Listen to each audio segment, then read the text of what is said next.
Around. Another day, another FPL pod. Jack, how are you?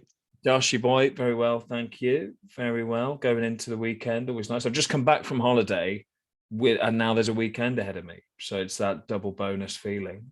Yeah, Double holiday. but we're still in a game week, the everlasting game week 23, aren't we? I can't remember when this game week started. It's No, mad. it's been too long. Surreal. Too long. Just thinking about, I've never thought about Watford for so long over a period of days. You know, that Watford have never been in my mind more, which is awful. Can't wait till it's over tomorrow. But yeah, good to be back. We've had a little break, haven't we?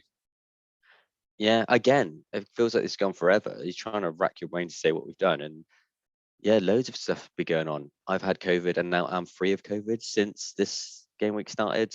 Amazing. Just, it's mental. Yeah, incredible. Not the reason we had a break, it just was incidental, wouldn't it? You picked a good time to have it because the break was there anyway. Yeah, perfect. But good. Yeah, it's great to be back recording. What are we talking about, Josh, today? Yeah, so we've got a slightly altered running order. We're going to look at game week 23. Actually, there's no real update from what we last recorded because there's only one game that we've got to talk about, which haven't been played yet. But we're going to look at some of the new players, Jack, that have been purchased by clubs in this transfer window now that the transfer deadline has passed. We've picked just the ones that show up as like the high profile players that have moved within the league or from other leagues. So haven't covered everyone, just the big names, hopefully. Then we've got some key fixtures for game week 24. Then a review or just our general thoughts looking at game week 25 to 27, because there's some interesting doubles and blanks as it looks at the moment. And then just talk about our plans for game week 24. Sounds good to me. Yeah, lots to cover. Transfers and the double game week news. Should be quite a juicy and useful pod for all listeners. So look forward to it. So I guess it's just jump in. 23, Jack. If you can remember what the hell happened. Yeah, let's jump in. Please tell me how your game week 23 is going. Still going. How is it still going? So I'm just going to bring up the old trusty FPL game week. So yeah, I'm on 27 points, Josh, with Josh King left to play. He's my only one left to play, but he's my captain. So I avoided the perilous Dennis captaincy. And that, God, it does feel like a long time ago, doesn't it? That it feels like ages ago that nightmare happened. But sitting on 27, just Josh King to go. Absolutely pretty awful, really, game week. I mean, yeah. If it had ended now, I'd be annoyed about it because 27 points, it's a very low average anyway, isn't it? I think at the moment. Is the average 30? If that? I'm not sure it is. But yeah, just blanks across the board. Sanchez with 4 points and Jota with an assist are my highest scoring players. And the rest of Adam Air, Dennis with the -1, blanks across the defence. And completely and utterly pathetic. But sitting on 27 with Josh King to go. How are you doing? Well, I captained Dennis. Right from the get-go, it was a bit of a shit show this week for me. And annoyingly, this game week has lasted forever, so I can dwell and live through that mistake for days and days on end. But I have tried not to think about it. But much like you, I'm on 27 points as well at the moment. Still Josh King to play, but not my captain. Hopefully he does bits for both of us. But the only real performance for me for Ramsdale with 8 points and Jota coming in with 5. Annoyingly, Kufal sat in third spot on the bench for me with 7. Not that would have made much of a difference, but added something to this game week. So I can't wait for this game week to end, Jack, and move on, if I'm honest, because this one has been a painful one. It's not good. So we're both on 27, both with Josh King, but I've got him captained. So unless he does a Dennis and gets a red, in theory, I should edge ahead of you. But I also have him, so do not want him to. Well, yeah, exactly. And speaking of edging ahead of you, I didn't want to bring this up, but this is the first time all season when I think my overall rank has just edged ahead of yours, Joshy boy. I've got to say, Jack, I would it's say it. been some masterful play from you, I think, from the doubles especially. Your captaincy choices over the last, was it 3 out of the last 4 for sure, have been massive hauls. The Bowens, and I think it was Bowen was Dennis big, before then. But yeah, killing it. Fair yeah, play. captaincy Well makes deserved. such a Well difference, deserved. doesn't it? Makes such a difference, that captaincy. And again, this week, like the margin, the Dennis and King choice, it was 50-50. And I think I just went for King because I think what edged it for me was in the back of my mind thinking Dennis didn't really want to be there, like thinking he wanted to be at AFCON, but they weirdly held him back. So maybe he wouldn't try. But that was a complete guesswork on my part. Like I needed something to tilt the balance, and that was all it was. And I'm not saying that's the reason he got sent off either. Like that's just blind luck. So yeah, it does go to show that there's plenty of game weeks to go, and you can clamber your way up from mediocrity. I mean, we're not sitting with great ranks, are we? Either way, 400, 500k, but and it's a red arrow this week for both of us. But yeah, it's on trajectory wise, I'm feeling good. I'm feeling good, and all to play for with these upcoming doubles. The more active you are, the less luck is involved with these crazy doubles and blanks that we'll talk about. But yeah, let's forget about 23. Once it's gone, it'll be great that it's over. And then 24, you've only got to wait till Tuesday, start all again. Can't wait. 24, bring it on. Bring it on. Bring it on. Good. All right, so that's the review. Let's talk about transfers, Josh. Who's come in? You've put together this list of the key big name, high profile transfers that the Prem teams have brought in over January. We're recording on the 4th of Feb, so it's fully shut.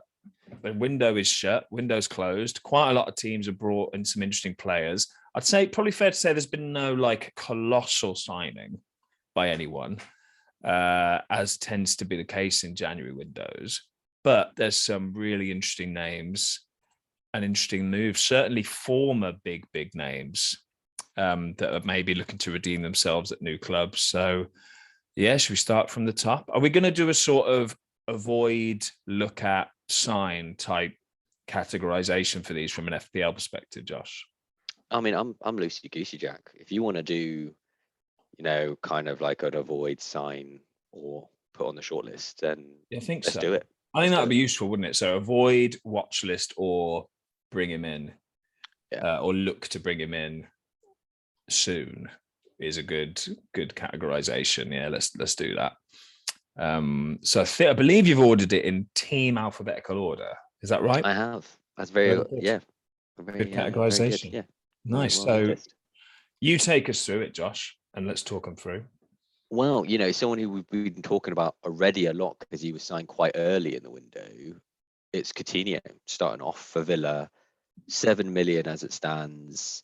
He's already shown what he's got in the Prem. We kind of know his quality, and it's just a question mark around his fitness because minutes played for Barca prior to his signing, not great. So for me, it's a kind of watch list.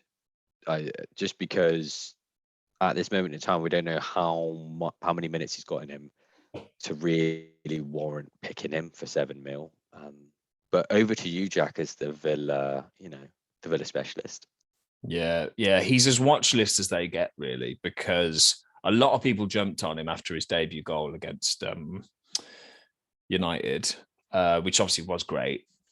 He came on late in that game and he did look gassed after 20 minutes. So I was really surprised when he started this week's game against, it seems like, I say this week, feels like it was 3 weeks ago, but the game against Everton, I was really surprised he started that. And he did well, and it didn't get a return in it.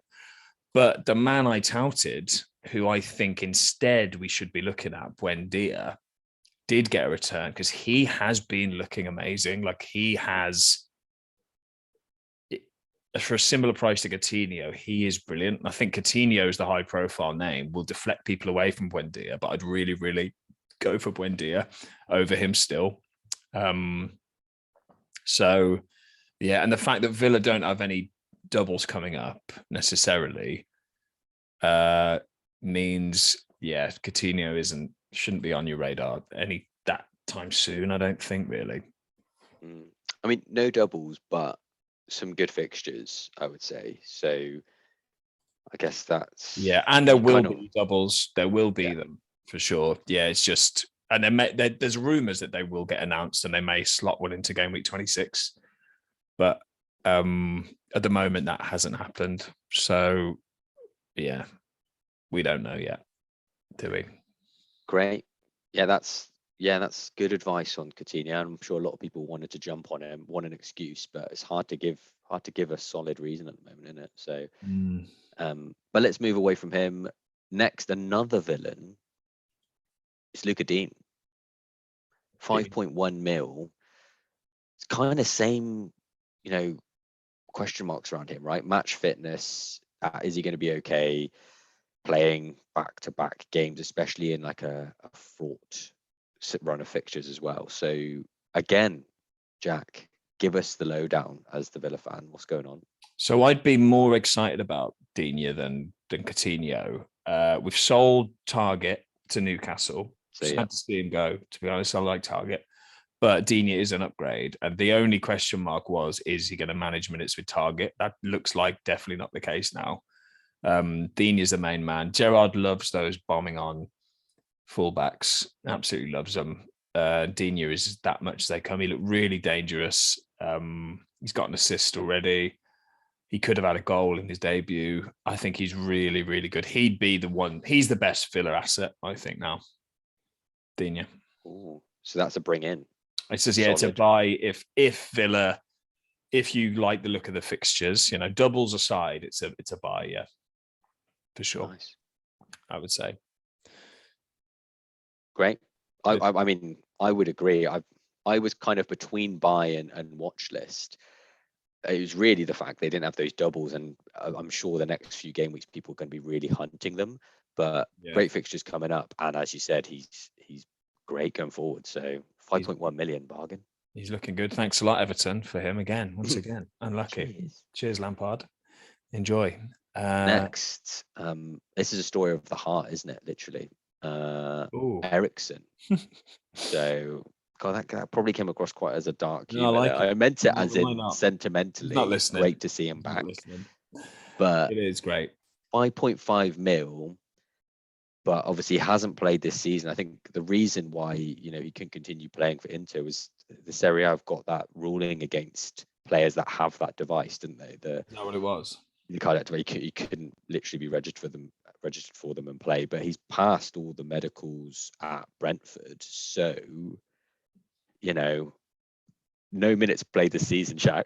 But what are we thinking for Christian Eriksen? Avoid.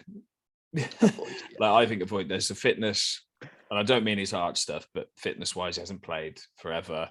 Brentford aren't very good, are they? They're not very good. Let's face it. They excited us at the start of the season, but really, they're not really doing very much. He's a legend of the game for sure. Used to be like one of the first names on our team sheet for some years. He was that good.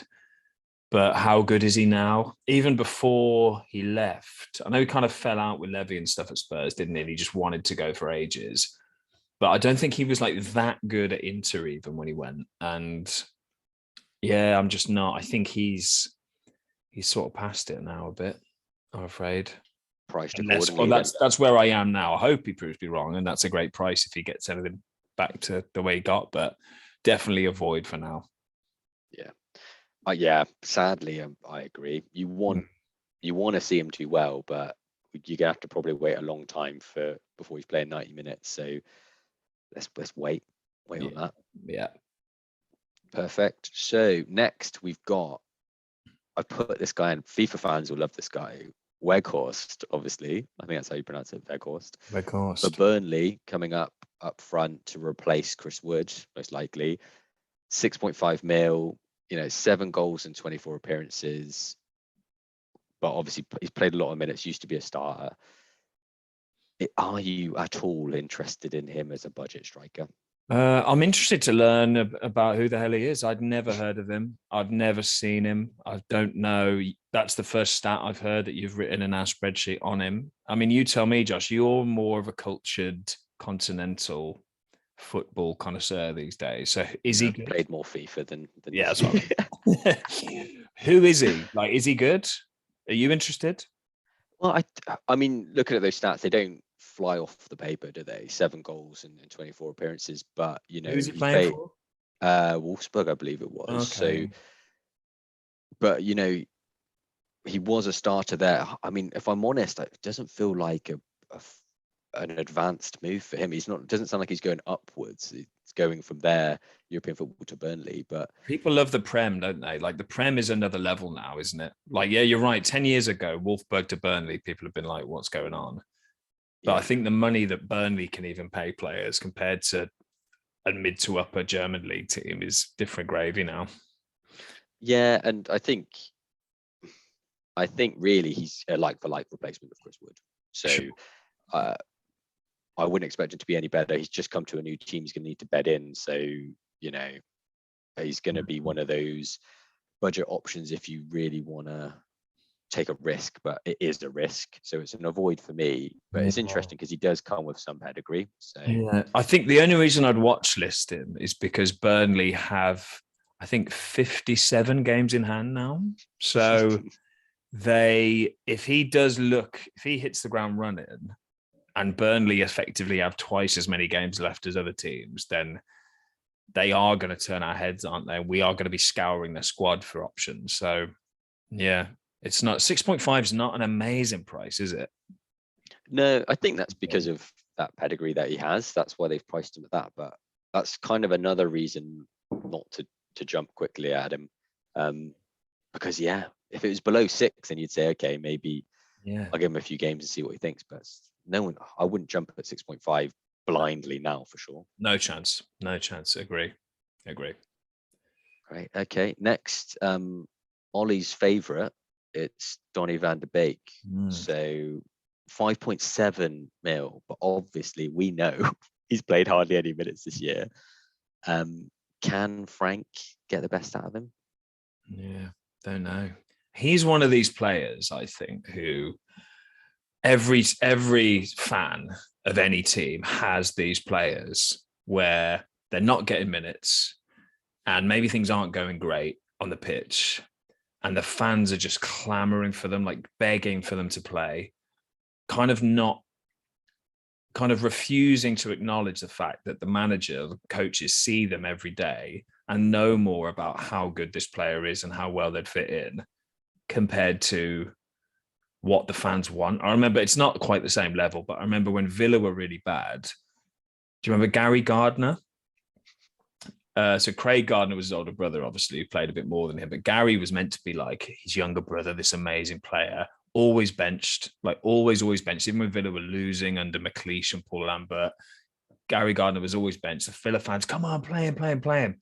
Finally, down the Championship, he gets some games. Turns out he's terrible. So all that hype for no reason. It is that weird hype, and like players, I think Van Der Beek, Ole got him in, didn't rate him, didn't play him. Now Ragnick's there, he's loaned him out. So he's clearly just not good enough, I think. And look at, I don't know, Sancho's the same. Sancho's been awful. Like it's never a guarantee, is it? No matter how good they look in another league, they could just be shit in the Prem. You just don't know. Exactly. And it was a bit of I don't think you can look at the Van Der Beek from the Ajax team because that team was incredible, really. And it was stripped after they had that incredible season. Yeah, I mean, Tadic looked like Pele for them. Exactly. And didn't do it for Saints, did he? So maybe it's that kind of player. Yeah. It's strange. But yeah, he's an avoid for me for sure. No doubt about it. And partly because the next player we're going to talk about kind of will be vying for that position also, you'd imagine. Yeah, perfect segue, Jack. So let's do it. There's Deli Alley, obviously gone to Everton as well. 6.2 mil. Kind of same thing, right? Like hasn't had many minutes, but we know in the past has proven to be a great player. But is Frank going to get him playing? don't know. There's something really wrong with him, isn't there? Like really, really badly wrong. For the last like 3 or 4 years, like I feel like we've been asking, like pundits have been asking for 3 or 4 years. Well, what's Deli Alley got to do to get back? Like, what's like, and just many managers just can't do it. I don't know what Frank's going to do to. Maybe it's something at Spurs and Tottenham, and now he's somewhere else. It'll be all right. But yeah, I don't know. I never really really bought into the hype with him, even back in his really good year. I was just sort of like, well, I don't know. I don't know what it was quite. I didn't like having him in my FPL team, even when he was on fire. You know, he was that kind of guy, that kind of player. So don't know. What do you think about Lee? I mean, he hasn't shown it for a long time. So that's one reason straight off the bat. So we're talking about, in the same vein as like Eriksen, like we're talking about a player from years ago, like not even last season, from literally seasons ago, isn't it? And so, I mean, we've got to wait till you see something. I'm going to avoid at the moment. I'm not even really on watch list because I think it's going to take a little while for him to bed in and get match fit. So as well, he's got a lot of hurdles to jump before. And Everton are just trash anyway, aren't they? Exactly. Like, why is Frank going? What's Frank Lampard going to do? Sorry, Frank, but you know Gerrard, mate. But no, he might do well, but I don't know. I'm not. I mean, who do you think, if you had to bet on one of them, Ali or Van Der Beek, to do better at Everton? Well, until we play in and see what system they play, I would hope Deli is played more advanced and therefore has more of a goal threat. I mean, I think Van Der Beek when he talked about his move, he was talking about how he considers himself to be a goal scoring midfielder, and that having those discussions with Frank and the system he's going to play is what helped him move. So maybe he's playing more advanced as well. So, but what I'd say is, like, profile, just when you're looking at it on the page, Deli Alley seems like the one that you're going to get more goals and assists from. Yeah, I'd agree, man. I'd agree. And the fact that we've just not really seen Van Der Beek ever do it in the Prem. No. But then I'd probably think that Van Der Beek's more driven to perform than Deli Alley, who just looks like he's lost all motivation. But who knows? They're probably both going to flop, in my opinion. Yeah. And that's why they're both avoids at the moment for us. Yeah, avoid. Who's next, Josh? Next, so Luis Diaz for Liverpool, the Colombian, brought in now, priced at 8 mil. My God. Spicy. More than Jota. The starting price, yeah, more than Jota. So that's crazy. But, you know, I think he's been priced there because 19 goals and 29 appearances for a wide man. And that's in a 4-4-2 formation as well from Porto. So, yeah, he's come with good pedigree. But, I mean, I'll jump in with my opinion first. He's watch list because by the time we get to game week 24, Salah and Mane will be back, as in they'll be back in training. We don't know if they'll start, but you know, we were worried about Jota's minutes when they come back. Will they? What? So they'll be back before Tuesday, will they? Liverpool's game is on the Thursday, I believe. Oh, is it? And the last game for AFCON is on the Sunday. And Klopp's comments ahead of the FA Cup fixtures this weekend was that he expects, I think he said, I think they will be available, because he said the winner will most likely fly back to their home country and then not get back into training until Tuesday, Wednesday. So they'll have at least 24 hours ahead of the Thursday game, but the loser will be back before. So, you know, they'll both technically be available, whether we'll play them or not. Yeah, well, that's the question. Available doesn't mean starting, does it? No, I mean, what I would say, apart from all the flying, what I would say is the gap from Sunday to Thursday is no different than any other fixture at the moment. You know, with cup and like the domestic cups and, you know, Champions League games or international break games or whatever, it's the same as any other player, really. I guess you do have to factor the flying though, and the sort of emotion of the final and stuff. And they've played so many games. And they've played loads of games. I mean, those two are probably the fittest players going anyway, but it's tricky. Yeah. I mean, Diaz, but going back to, this is about Diaz, isn't it really? Like, I still wouldn't sign him because Salah and Mane in the medium term are going to just be playing, aren't they? Really? I mean, I'm worried about Jota, let alone Diaz. Yeah, and Klopp has a record of taking time to bed in new players.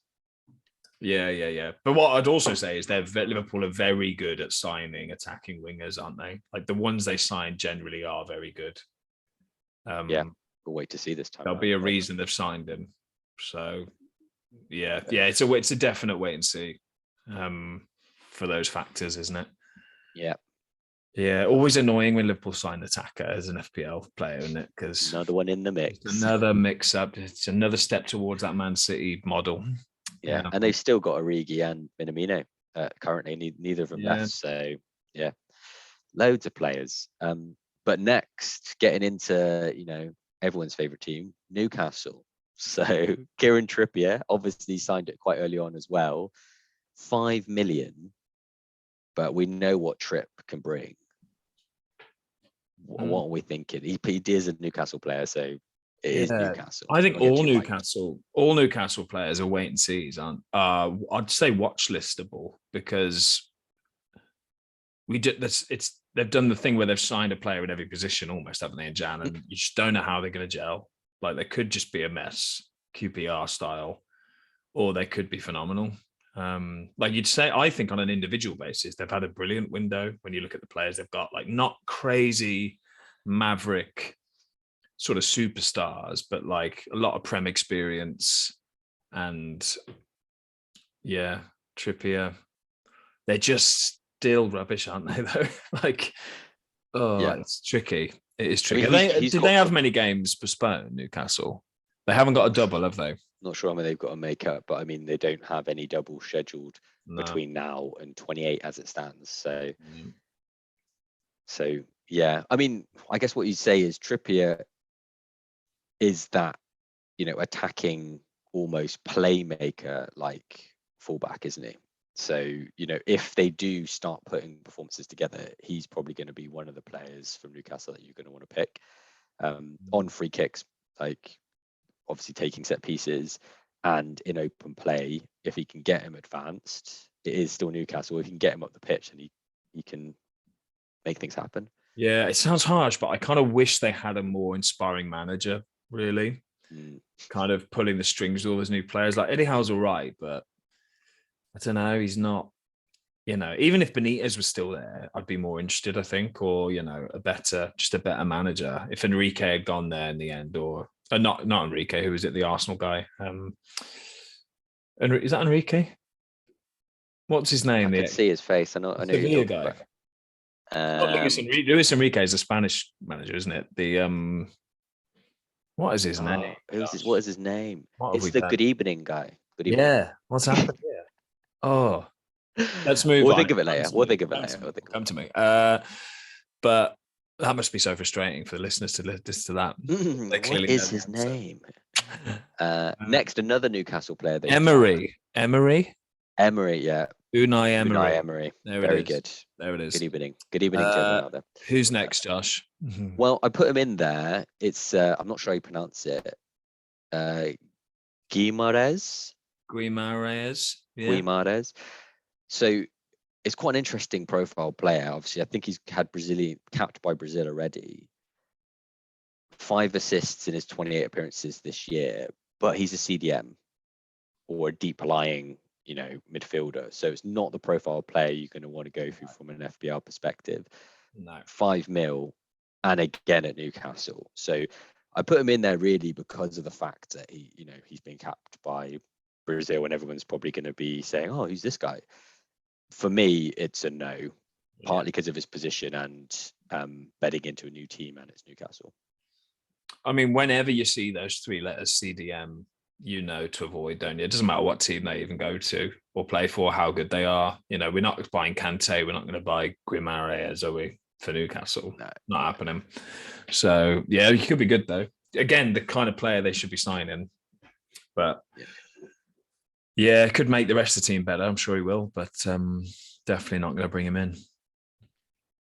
Great. And then the last one is Kulusevski for Spurs. Spurs obviously buying 2 Juventus players. I think Kulusevski is actually on loan, and they got Bentancur as well. But Bentancur is obviously defensive mid, so kind of same idea as some of the other players you've mentioned. You don't want that kind of defensive midfield player. But Kulusevski, a kind of attacking winger.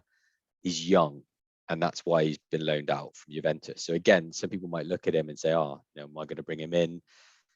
If I'm honest, I'm quite surprised. I don't know if he's going to get minutes over the existing wingers that they've got. So I'm assuming he's just going to be brought in for rotation. So for me, it's a no on that basis, because as a loanee, I just don't see why they'd really plow with minutes and stuff. Yeah, it's a weird signing. Yeah, I guess they must have loaned him for a reason, though. He obviously thinks that, and they are quite short in that position, I would say. Like who are Spurs' good wingers?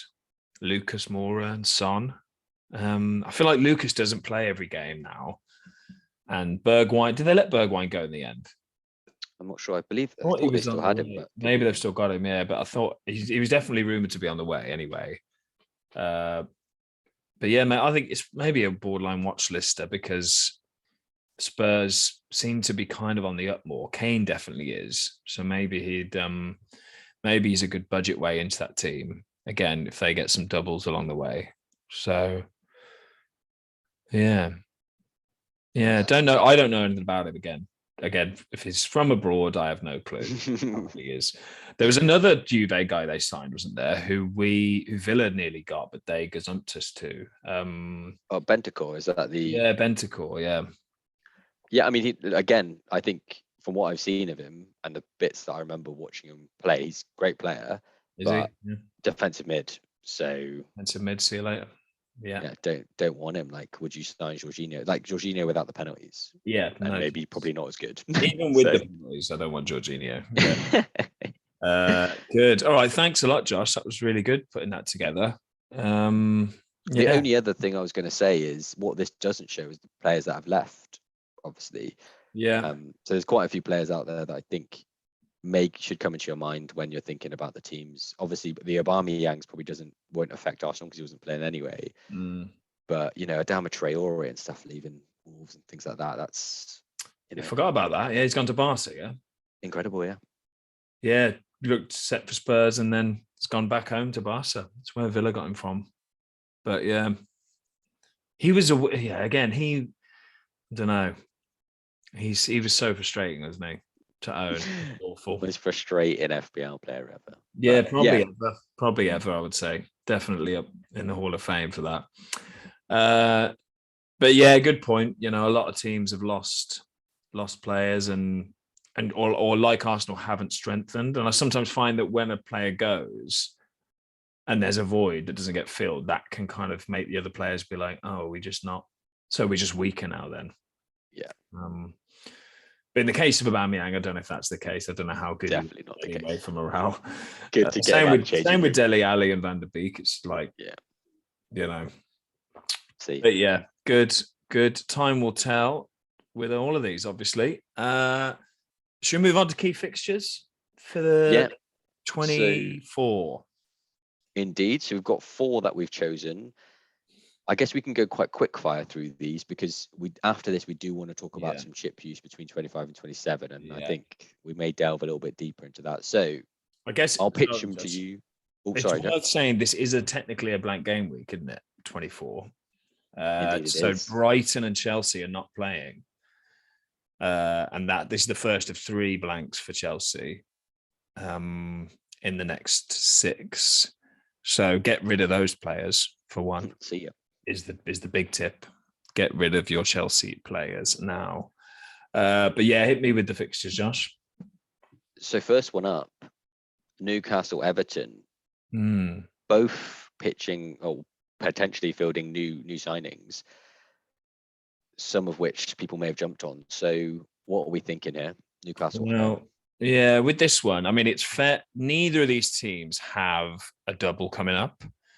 So it's good in a way they're playing each other because we can see how they line up, how Newcastle new players gel together. Are there any standout stars in there? Same with Everton. How are they going to line up with Ali and Van Der Beek? As you say, is Ali with Calvert-Lewin out? Is Ali going to be a false 9 or something? And that will put him on our radar. As for how the game will go, it is anyone's guess, isn't it? This is anyone's guess. New manager on Everton, new players both sides. I haven't got a clue who is going to win this. Not a clue. Home advantage, Newcastle probably edge for, but not a clue. What about you? Yeah, and that's exactly why I chose it, because it's probably the most volatile fixture on as in like most difficult to predict.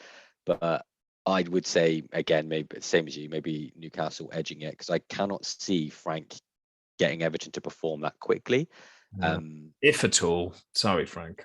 Sorry, Frank. But I don't want to say it, but Eddie Howe seems to be making some progress with Newcastle. So we'll just have to wait and see if he can keep it going. But yeah, enough said about that one. Let's move on from that fixture. Next up, we've got West Ham at home to Watford. A lot of attacking assets probably owned here. I mean, what are you thinking, Jack? Yeah, well, this is a weird one because West Ham have stuttered just when they're going well. They have stuttered, I think, West Ham. Bowen, obviously, I'm not going to complain about owning him. He was brilliant in that double. Antonio is really letting the side down. Again, he's just not what the player he was, is he, at the start of the season now, we can firmly say. And most of us with Watford have this Dennis King situation going on. And sure enough, they have another double game week in 26. So it's like, I mean, they have double game weeks every fucking week, these players, this Watford team seems like. So, yeah, in terms of assets, you keep both, I think, for this. Is Dennis still banned? It was 2 yellows, wasn't it? So he should be... No, he will be banned because this is the next week. Yeah, so obviously bench Dennis if you have him. And maybe get rid of him, I guess, if you want to. But then they've got a double in a couple of weeks and he'll be back then. So, and their double's actually all right, I think. Who is that? Crystal Palace and... I can't even resolve the font on my screen. I'm blind, Josh. So yeah, Villa? It's Villa. It's Villa. So yeah, Villa and Palace, that is not a bad double, really. So, yeah, I mean, I'm sure West Ham will win. You'd think West Ham would win. But new manager, Roy Hodgson, are they going to be more tight at the back? Probably. Are they going to be more boring going forward? Probably. So I'm not excited about owning Dennis and King, but I'm probably going to hold them. What about you? Yeah, the new managers are a concern when you're trying to use, their form from this season so far, aren't you? Because the stats say that Watford, they have the 3rd worst XGA for this season. So you'd say, they're leaky. You want your attacking players to be playing them. And Watford, if you've got your Antonios or Bowens or whatever, looks like great news. But the change of manager could, make them play more defensively. And that's bad, both for, West Ham attacking asset owners in this case, and if you own King and Dennis, because they're not going to be getting playing as free flowing and then attacking. So I think what's clear is West Ham are, I think, the better team and are going to win this game. But we just don't know how open it would be. But if it was the Tinkerman still managing Watford, we'd say it's going to be an open game, goal fest. Yeah. But we can't say that with confidence now, I don't think. So if you're like me and you're doubled up with Watford attacking assets, I would only want to play maybe one of them, for example, because I'd be a bit scared that then they're not going to get much ball and many chances. So that's what I'd say. Yeah, and the other thing, if again, captaincy is a really tricky one this week, and because if they hadn't changed manager, I'd say Bowen's a really good captaincy candidate, but I just don't think you can. It's too risky, I think, with Hodgson there. So, yeah, tricky one. Indeed. Great. Next, your beloved Villa at home to Leeds. Yeah, again, I'm excited about this. I think we should win this against Leeds, who aren't looking that great. Maybe they've improved a little bit, but this should be the way Villa have improved. This is the game we should really, really be looking to win.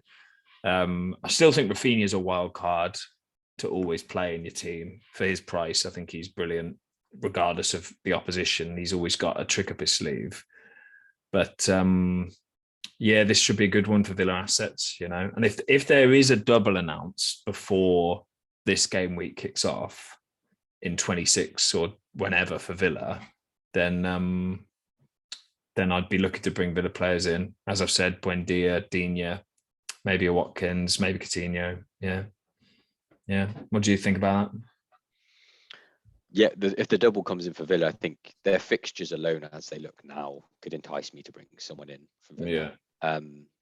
Like exactly as you said, Dean or a Buendia or the like. But we might as well wait for as close to deadline as possible for that to be announced. But this game, particularly Villa Leeds, similar argument as I just said for Watford. Leeds have the 4th worst, XGA for the season so far. But the difference is nothing's changed for Leeds. So Watford have the new manager, so we're waiting to see if they're playing more cagey. But I think Leeds, will continue playing to their current philosophy, so they will continue to leak goals. Yeah. So I think if you've got your Watkins or Buendias now, or Coutinho's, whoever, then I think this is looking pretty tasty for this week. Yeah, agree, man. Very much agree. Lovely. Great final fixture, Jack. Liverpool at home to Leicester. So we've discussed already the AFCON stuff, and I put this in there really to discuss that. So we don't know if Mane and Salah are going to play, but Leicester got quite a lot of injuries. Are you confident with your Jotas if you've got him? Yeah, so my captaincy is currently on Jota, actually. And the reason is Leicester, they've conceded, I read a thing, they've conceded a shot, like, it's something like every 12 minutes or something insane over the last few. Like, they've got the worst record for conceding shots, like raining shots down, which is why Schmeichel's getting all the save points. But I think that is a match made in heaven for Liverpool and Jota, who does get shots. He just doesn't, he's not quite as clinical as obviously a Salah is. But yeah, I expect Liverpool will batter them here. Yeah, and the stats that I was just about to talk about would back up what you're saying. I think Leicester are the 5th worst. So we've literally gone Watford Leeds as the 3rd and 4th, and Leicester are the 5th worst, only slightly behind Leeds in terms of the XGA. Oh, so that's XGA, yeah. So you're right that they're terrible, and the defense, they've had defensive injuries this season. Yeah, Fofana's still injured, Pereira's injured, but that's not going to change overnight. So I think Liverpool have shown that even without Salah and Mane, they've done incredibly well, I think, considering that they've lost those two. And I would be worried for Leicester a little bit. Looking forward to Jota running riot. Yeah, I mean, are you looking to bring in Salah back for this fixture? Kept him. You've kept him. I forgot about that. So are you going to play him? I will, just because I think it's worth the risk. And obviously he's already in the team, so I might as well. I can't see it being likely that he'll come off the bench if Liverpool in the driving seat, which we predict. Obviously, if their back's against the wall, then he will have come off the bench. But the likelihood is Liverpool in the driving seat, and therefore if he starts, great. If he doesn't start, also great, because he probably won't come on. So that's the way I see it. Good. So would you captain him then? Well, let's talk about that on the Gameweek 24 plans, actually. Let's save that little nugget. Save that. But before that, we've got to talk about chip use and just generally the double game weeks that have been announced recently. So I think yesterday we had confirmation of the doubles that came out and the blank after that. So just lay it out for us, Josh. Who are the teams that have got doubles in, and this is game week 26? So yeah, there's doubles 25 and 26, as you said. Sorry, 20. Sorry, yeah, we knew about the 25s, didn't we? There's only two. Yeah, got that. So what is it? Brighton and United in 25. Yeah, and then 26. It's a biggie. It's a big one. So Arsenal with the doubles there. Burnley have a double. Palace have a double. Leeds have a double. Liverpool have a double. Spurs have a double. Watford have a double, and Wolves have a double. The big question for me here is which chip to use, because I would think that's a massive game week that you want to jump on. First thought says free hit. You can go crazy with all the different options there. The other thing that I'm looking at is Liverpool have Norwich and Leeds both at home. So triple cap for Salah, who will definitely be recharged by that point, you would assume, and back to starting. Yeah. Because that's 2 game weeks away from the game week we're just about to start, which he could potentially start even 24. So that would be my question to you, Jack, is, well, I guess it's threefold, isn't it? Would you use a chip in 26? Or is it, would you use the free hit, or would you use the triple cap? Yeah, so I think that the Liverpool fixture of Norwich and Leeds double, that's the best you're going to get ever for a double fixture for Salah, I think. So a triple cap is the one I'm looking at there. I think the Leeds game is 4 days before the Carabao Cup final, so that's the only caveat I'd add. But the track record so far just shows that if Salah's fit, he plays basically for Klopp. So I don't know how much I'll worry about that at the time. If it's looking like Salah's weirdly being minute managed up until that point, I might reconsider. But yeah, for me personally, the triple captain is going to be played then. Can I play devil's advocate? Go on. So the devil from the other side, that would be, are you putting all your eggs in one basket, considering there are so many teams doubling? So you're basically saying there's probably going to be quite a high number of managers who don't triple cap and free hit in that. And there's a lot of teams free hitting, so they're getting a lot of potential additional points for all those players that are playing those 2 games in that week. If you're only triple captaining Salah in a week where there's so many doubles, you're basically edging Salah up against all those other players, right? I guess if you're looking at it as in points for the week, but I mean, I guess points are points, aren't they? And if Salah, whenever I triple captain, I'll want two or 3 goals from whoever I triple captain, and that looks like the best time to do it. I guess it's team dependent, and my team will come on to my team plan, but my transfers up until that point take into account having 10 double game week players anyway for that week, including Salah. So a free hit wouldn't really be necessary for me. If you're in a position where you've only got 2 or 3 double game weekers, and say you've got 2 free hits still, which I don't again, then yeah, maybe there's a different case for that. There is that it's looking like there'll be a big blank in game week 30. And I prefer to use free hit chips in blanks rather than doubles, because you can guarantee your team of 11 in a blank game week will get points more than 0 players.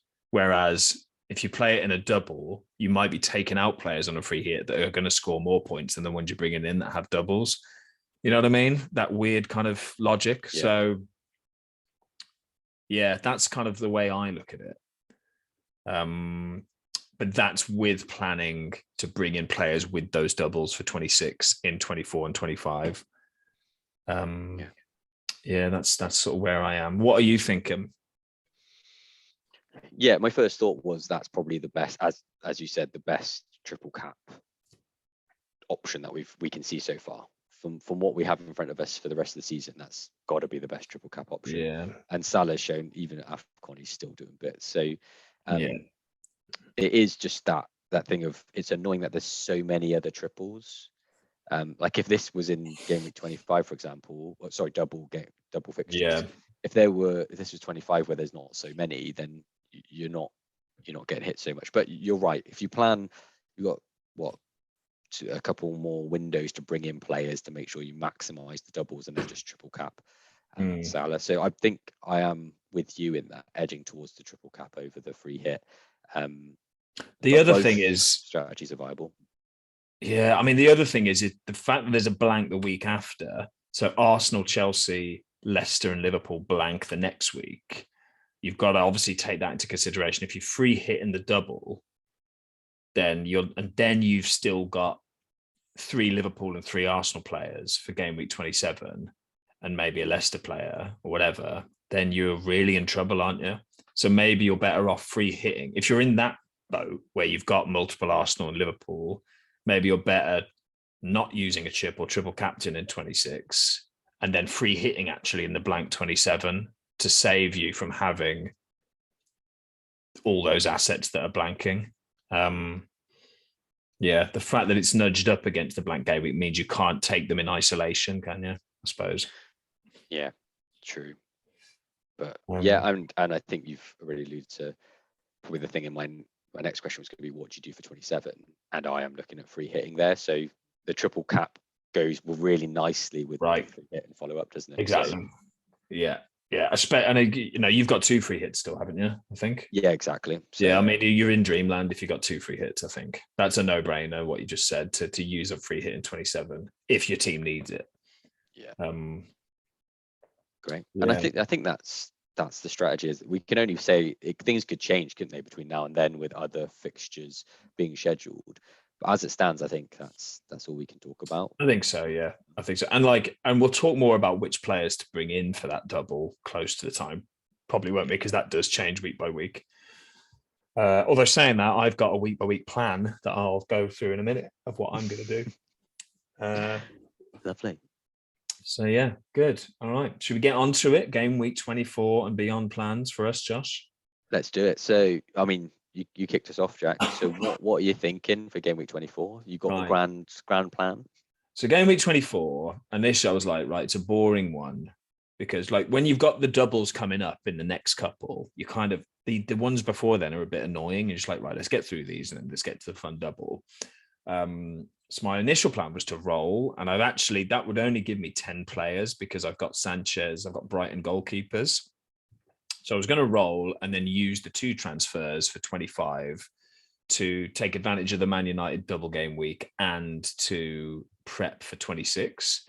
But then I thought, actually, if I'm just going to roll one and have 2 transfers for next week, I may as well use one of those transfers this week and get 11 players playing. So this might sound crazy, but I'm thinking of this week transferring my second goalkeeper, Steele, out for Nick Pope. And then that would leave me with Pope and Sanchez. And then the idea would be I'd play Pope every time they've got a double, which will be a lot to the end of the season because they've got like 5 games in hand or whatever. And that would give me a goalkeeper for this week.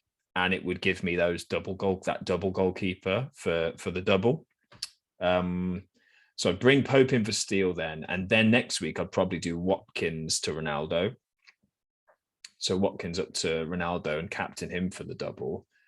And then that would leave me with, I think, 1, 2, 3, 4, 5, 6, 7, 8. That would give me 9 double game weekers for 26 then. So then my transfer after that, or maybe I'd take a hit to bring it up to 11 double game weekers for 26.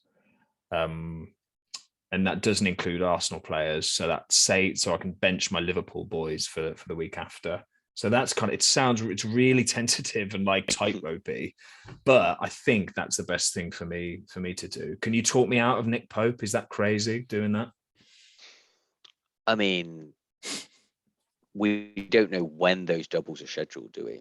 But I guess what you're saying is you're getting yourself a playing goalkeeper for this week, and that goalkeeper, even if you chose another one, they're just probably going to be sat on the bench and not used because you like Sanchez going forward anyway. Exactly. So you're picking someone who is going to have value for you going forward. I guess the only annoying thing is there may be weeks where if Brighton have a good fixture, do you want Pope even if he's got a double up against That'll Sanchez? Be I mean, that's always the debate if you have 2 playing goalies, isn't it? Which is always really difficult. So yeah, I don't know the answer to that. I don't know. We'll have to see. But I like the idea. And especially we're still in the era of cancellations a little bit, I think. So having 2 good playing goalies is probably quite a good thing in that regard. It's just annoying that he's having a pretty bad year, Pope. Like, they're not very good, are they? Burnley this year, defensively, like they normally are. So yeah, it's frustrating. But yeah, I can just about afford that. Actually, no, I can't afford it. I can't afford Watkins to Ronaldo and Steele to Pope, which is sad. So maybe I won't do it because he is 5.4. So maybe I'd bring in a different doubling goalie in 26 who also has a game this week, but I'd have to look. Or do I want Ronaldo or not? That's the big question for the double.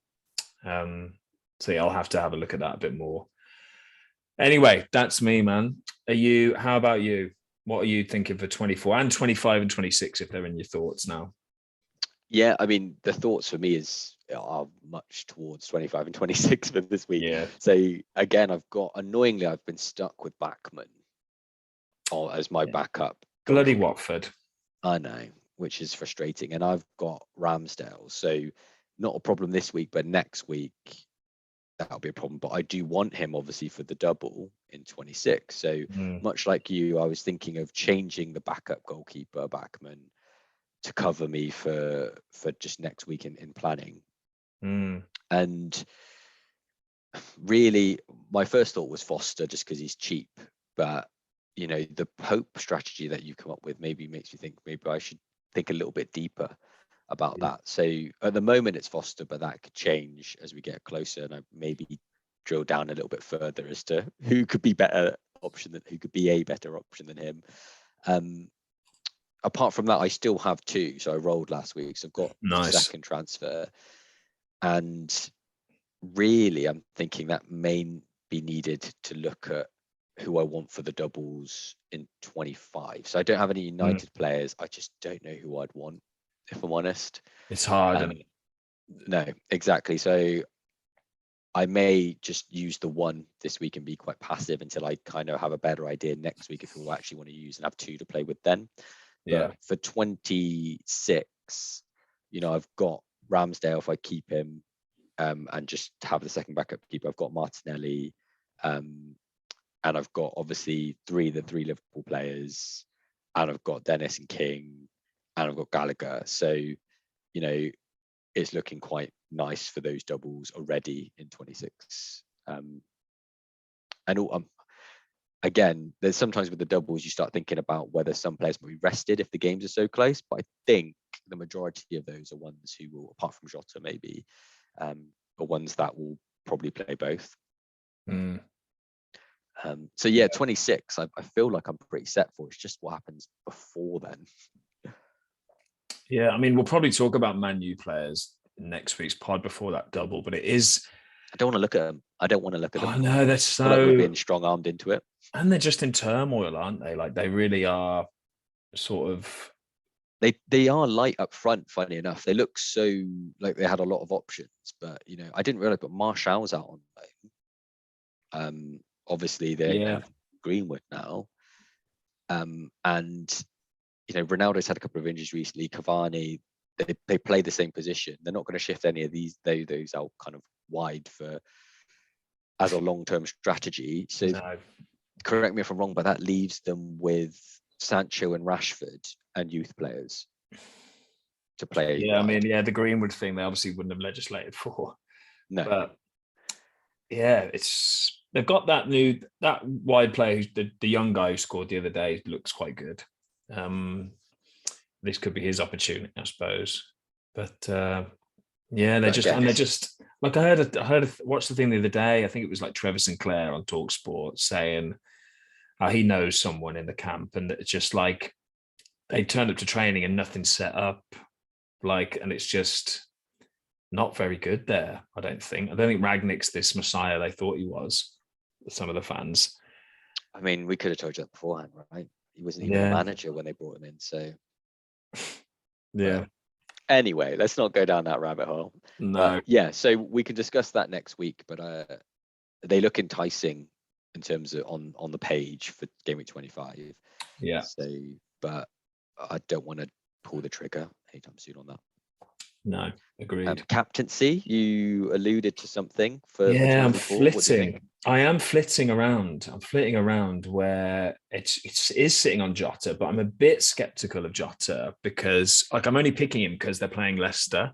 Like in that same, it was Black Box, I think, where Az on Black Box was going through some stats basically and said that Leicester's are pathetic defensively, but he also said Jota really isn't doing that well offensively, which is quite surprising. Like he's below like Lookman and Dan James and stuff for XG. Like he isn't quite behaving as you'd expect really from Jota. So I'm a little bit wary, but there's not many other brilliant options, man. I don't think. Like there's some like goodish options like Bowen or Cancelo even or Trent.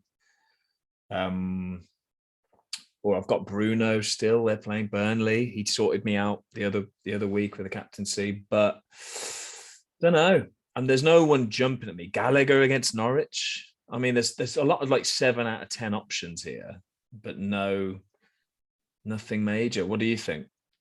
Well, who are you going for? You've mentioned all the people that I considered. So I'm half tempted by Antonio, but I think I may end up putting. Don't do it, man. At my risk, at my peril, like a Salah. No, just risk the non-bench appearance. Well, I think if Egypt lose, I think I really will, and he gets back early. Yeah, I think I really will, because by the deadline on Tuesday, we'll probably know that he's back already. That's true. Who are the favourites out of Senegal and Egypt? Don't know. Don't know. But yeah, we should know. We should know by then if he's back early. And I think a couple of days for Salah, he's a machine, isn't he? I think that would probably be enough for me to say, yeah. If not, because of the concerns around Jota that you said, Trent may be a shout because he's just that good. But I just don't like captaining in defenders. Yeah. Fair play. Yeah, tricky one. Really, really tricky one. Yeah, I won't decide until it's Tuesday, the deadline, isn't it? I think. Yeah, Tuesday, 8:00. So 6:00. So yeah, I'll mull it over. See how teams do in the FA Cup, obviously. Indeed. Right. Well, that's it. That's everything. That's it. We're done. Good to be back, Joshua. Yeah, little break. Let's see what happens with these new signings and everything. Yeah, some of them may play in the FA Cup, so might give us a glimpse ahead of the deadline. But as always, at the moment, isn't it, to keep the finger on the pulse of conferences and things that come out before Tuesday, because a lot changes in the world, in the FPL world at the moment. It really does, so quickly. It really does. So yeah, keep your ear to the ground. Good. Yeah, keep an eye on TikTok. We're still going on there. Little YouTube vids. The FPL iceberg vid that we did has been pretty popular. So check that out. Congratulations. That smashed it. Good one. Yeah, it was a good one. And yeah, you'll find this on Spotify and YouTube and iTunes. So good. Boom. I'll speak to you next week. Yeah. Cheers, Joshua. See you in a bit. See ya.